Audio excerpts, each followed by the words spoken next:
Depuis l'annonce des fermetures des écoles dans l'ensemble du pays, les élus scolaires et les directions générales ont travaillé d'arrache-pied afin d'assurer la continuité des apprentissages à distance des élèves.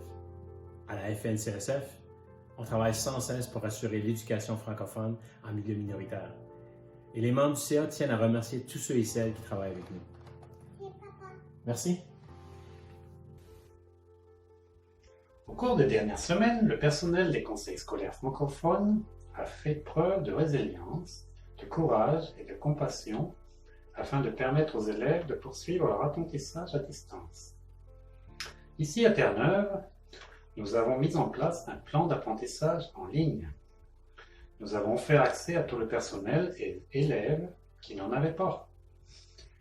Nous aimerions noter qu'il s'est créé une belle relation avec le gouvernement et le conseil anglophone. Voici l'arc-en-ciel de ma fille Juliette. Merci Charlie. Bonjour, je m'appelle Léonard Leport et je représente le CSAP sur le CA de la FNCSF.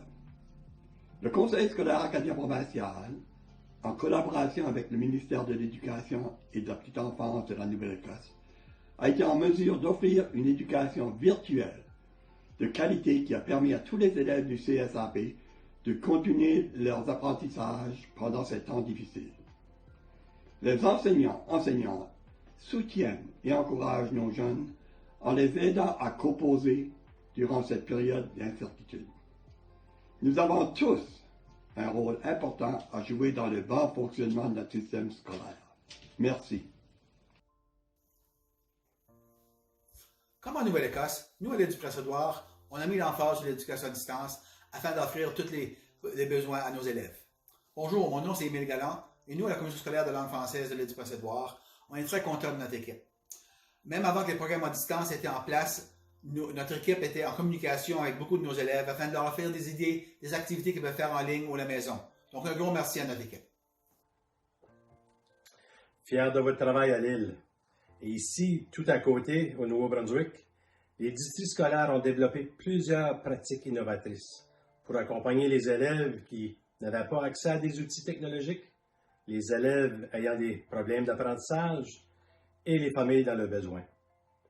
Mon nom est Robert Lévesque et chez nous, nous souhaitons que tous les enfants aient accès à l'Internet et aient en leur possession un ordinateur afin que nous puissions suivre de près et de loin leur apprentissage.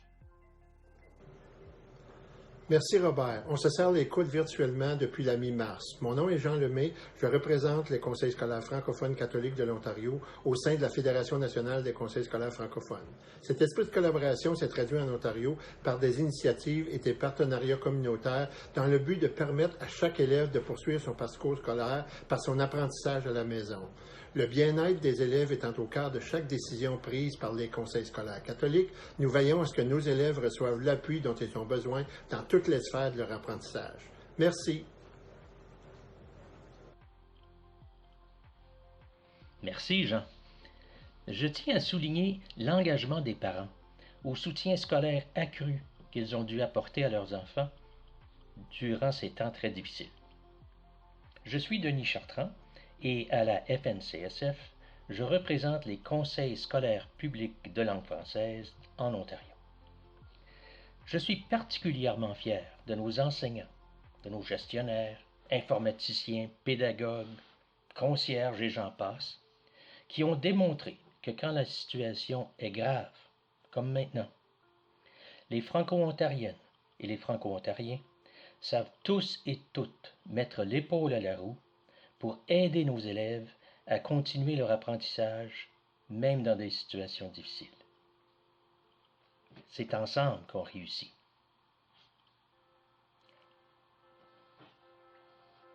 Manitoba? Merci, Denis.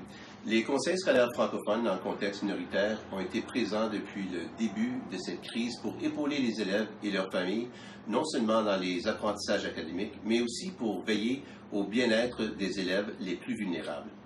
Au Manitoba, à la division scolaire franco-manitobaine, la pédagogie demeure très importante durant cette période difficile. Mais nous voulons aussi nous assurer que chacun de nos élèves, chacun de nos employés puisse avoir accès à des interventions ou de l'appui quant à la santé mentale de chacun. Nous vivons des moments difficiles, mais ensemble, nous pouvons faire une différence. Bravo Michel. Alors, je m'appelle Geneviève Guinette et juste à côté en Saskatchewan, en partenariat avec le ministère de l'Éducation, le Conseil des écoles francescoises a élaboré une série de mesures et de directives pour assurer la sécurité du personnel scolaire, des élèves et de leurs familles. Effectivement, nous avons dû agir très rapidement afin de protéger les membres de nos communautés scolaires, tout en permettant à nos élèves de reprendre leurs apprentissages autrement, c'est-à-dire en mode virtuel. Par contre, selon les recommandations du médecin hygiéniste en chef et du ministère de l'Éducation, une reprise des activités de façon sécuritaire à l'automne serait possible. On regarde plusieurs modèles au niveau du transport scolaire, les règles de distanciation physique et la disposition des salles de classe. En attendant, nous avons déployé un système de livraison de services pédagogiques pour continuer de répondre aux besoins de chaque élève francescois. Les enfants et leurs camarades s'en réjouissent. À toi, Tania. Merci Geneviève. Mon nom est Tania Saumur. En Alberta, comme ailleurs au pays, nous sommes confiants que tous les scénarios à l'étude permettront d'assurer une réouverture des écoles sécuritaires pour les élèves. Chez nous, nous sommes prêts à continuer de relever le défi de la poursuite des apprentissages pour tous nos élèves selon la santé publique, parce que nos élèves, nos familles et notre personnel dévoué nous tiennent à cœur. Nous avons beaucoup appris ensemble au cours des derniers mois et nous souhaitons que ça continue. Bien d'accord, Tania. Ici, en CB, les efforts de tous ont permis de limiter les risques de contagion et par le fait même de sauver des vies. Notre conseil scolaire a vite mis en place un plan d'apprentissage continu pour accompagner les familles avec l'éducation à la maison et nous sommes en mesure d'assurer la continuité de l'éducation et du soutien pédagogique partout en province. Je suis très fière de voir à quel point tous les membres du personnel ont fait preuve de collaboration et d'innovation en cette situation de crise.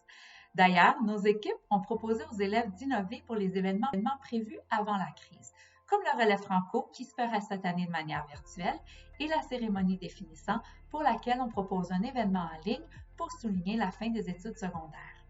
Malgré cette période particulière, notre souplesse nous a permis de faire évoluer nos méthodes d'apprentissage tout en continuant de faire vivre la communauté francophone en Colombie-Britannique. Marie-Pierre, je lève mon chapeau. J'ai félicitations à tout ce que toi et ton équipe faites pour les élèves de Colombie-Britannique. Mon nom est Jean-Sébastien Blais, je suis le président de la commission scolaire francophone du Yukon. Je suis conscient que l'année 2020 est bien différente de celle que nous avions souhaitée. En raison de cette pandémie, il y a tellement de défis maintenant à relever. Mais je suis confiant que nos communautés scolaires sauront les relever et s'adapter à cette réalité nouvelle. Ici, chez nous, au Yukon, le médecin hygiéniste en chef a décidé de suspendre l'ensemble des enseignements en salle de classe pour l'ensemble des écoles publiques du Yukon de la maternelle à la 10e année, et ce jusqu'à la fin de l'année scolaire en cours. L'enseignement se fait dorénavant grâce aux outils que donne l'enseignement à distance, et notre personnel s'efforce d'évaluer les apprentissages essentiels jusqu'à la fin de l'année scolaire en cours. L'année 2020 a été quand même une belle et une grande année pour les programmes de français langue première. En mars dernier, nous avons eu la chance de signer une entente de règlement avec le gouvernement du Yukon qui permet à la CSFY d'exercer la pleine gestion scolaire sur ces écoles, en plus de gérer les ressources humaines et les bâtiments. De plus, en 2020, nous sommes à l'aube d'ouvrir le Centre scolaire secondaire communautaire Paul-Émile Mercier, le CSSC Mercier. Les constructions continuent et si nous n'avons pas trop de délai, si tout est bien, eh bien nous espérons toujours ouvrir le CSSC Mercier pour l'année scolaire 2020-2021. C'est pour dire que malgré la crise mondiale actuelle, il y a des moments de réjouissance comme ceux-ci. Allez, au suivant. Bien d'accord, Jean-Sébastien. Un grand merci à tous les représentants du domaine de l'éducation pour votre engagement remarquable. Vous avez permis aux élèves de garder un lien primordial avec l'école et les enseignants durant cette période difficile. Ici, au territoire du Nord-Ouest, nous avons trouvé des façons innovantes pour continuer l'éducation à la maison. Par exemple, l'enseignant d'éducation physique a lancé des défis physique-santé à nos étudiants sous forme de concours et le gagnant remporte un prix. Les efforts du gouvernement et de la communauté nunavoise ont aidé à ce qu'à ce jour, nous n'ayons encore enregistré aucun cas de COVID-19.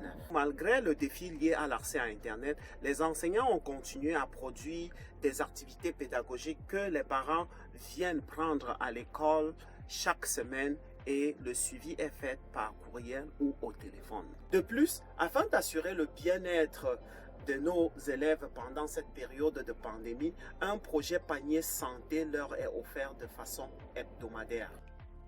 Ensemble et en français, on va réussir. Vrai, Sophie?